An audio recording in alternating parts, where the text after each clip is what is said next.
I'm Nate Eaton, and we are talking with Suzanne Freeman, who is an author who used to work with Chad Daybell. Suzanne, we spoke just a few weeks ago before the latest tragic developments in this case where the children were found in Chad's backyard. And you were going through your emails just this morning and found something interesting. Can you tell me about that? Yes. It's been a hard day. I have been asking for my rights back, and we discussed this before, and I kept the emails because I wanted proof saying, yeah, he said he would give them to me and stuff. And when I read through it, I didn't, people who know me, I'm pretty blunt, and I was pretty straightforward with him and my feelings of wanting my rights back. And in there, and I don't have it memorized what I said, but something to the effect, if you continue to publish this material, there will be death and sorrow. I think that's what I said. So, and this was written back in 2017, so 3 years ago. Yep, it was 3 years ago. And I know I talked to friends about this, that there's something not right, what he's doing. I just don't want my name attached to this. I want out. And, but I don't remember emailing him what I mean, I was really quite straightforward and saying, I don't want my name attached to this. What you're doing is wrong. And people will die. That's what I said. So. And for the background of people that may not have seen our first story, you and Chad worked together to publish a book about your near-death experience.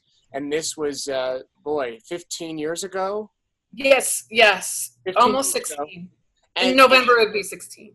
Okay, so then you went on to publish 2 more books with Chad, but he started publishing things and working with other people that you weren't quite comfortable with. You asked for your rights back.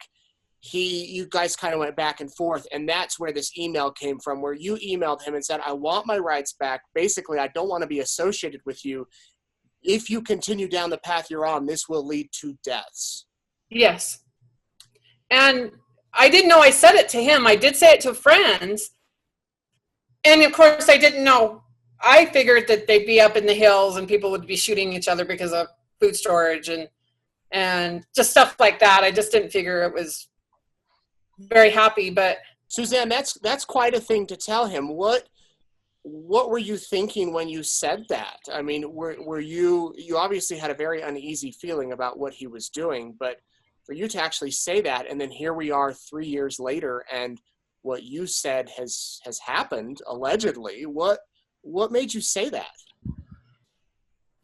I just didn't feel, I don't know what made me say it. All I knew is it was bad what he was doing, and everybody's so obsessed with the call out, wanting to go out there. And if I even said anything that was remotely looked like I was talking bad about these authors, I would get attacked viciously, verbally online. I had to quit a lot of these forums because they were so abusive.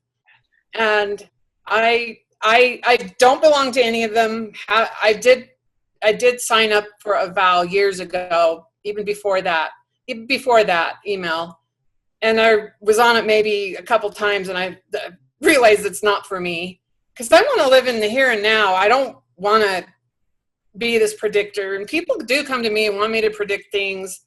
And so for me to see this, I have been rather almost like I feel like I could have stopped it if he would have just listened to me.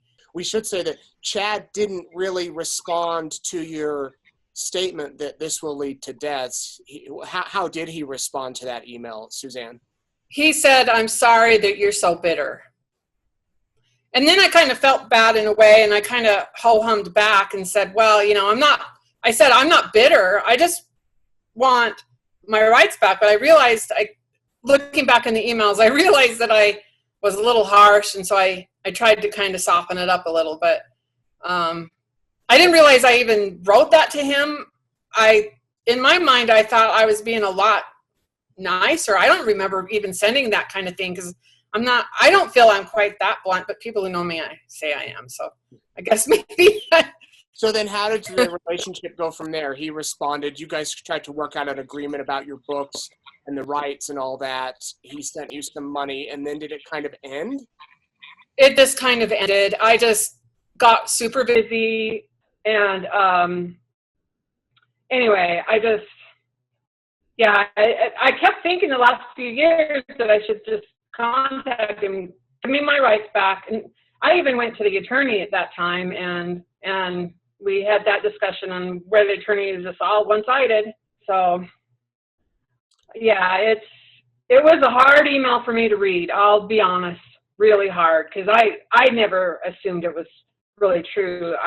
Maybe I thought I was being over dramatic just so I can get my rights back, but. Why were you so shaken this morning when you called me, Suzanne? I mean, you sounded shook. I mean, it sounded like you had been slapped in the face in a way. I guess it's a shock to be predicting something, and then I didn't predict this very thing. I didn't think Chad would be a killer. I figured people would follow what was predicted, and then people would die because of the false predictions. Was my thing, but I just, what's goes through my mind, could I have stopped it? And so that's kind of what. So just so I understand it, you were saying if he continues on with his predictions that all the righteous are going to be called up to the mountains in Utah where the girls' camps are, and then there'll be wars and all sorts of destruction. You were saying to Chad, if you continue on with these predictions, there will be deaths, not even realizing that it would take this other path. Yeah, that's. You texted me last week after the bodies were found in Chad's yard, and you said you were so hoping that they were alive. Did you truly think that they might be hidden somewhere before that news came out? I told you that I thought that they could be in a bunker. I did say that, but when I saw them in Hawaii, when you caught them, and I loved that, by the way, that was really good reporting, just so you know. I think everybody knows it, but I knew they were dead. I felt when they were in Hawaii, I felt they were dead, but I wanted in my heart, hoping that some good friend of them was taking care of them in a bunker.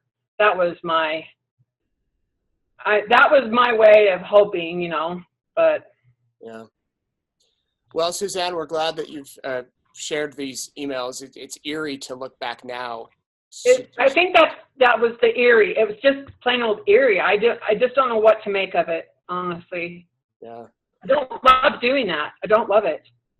And to know that this was a man you worked with regularly, and knew his family and his wife, and had your books published, and such a change over the years to where we are today. So there's no words in the English language I can think of how disturbing it is.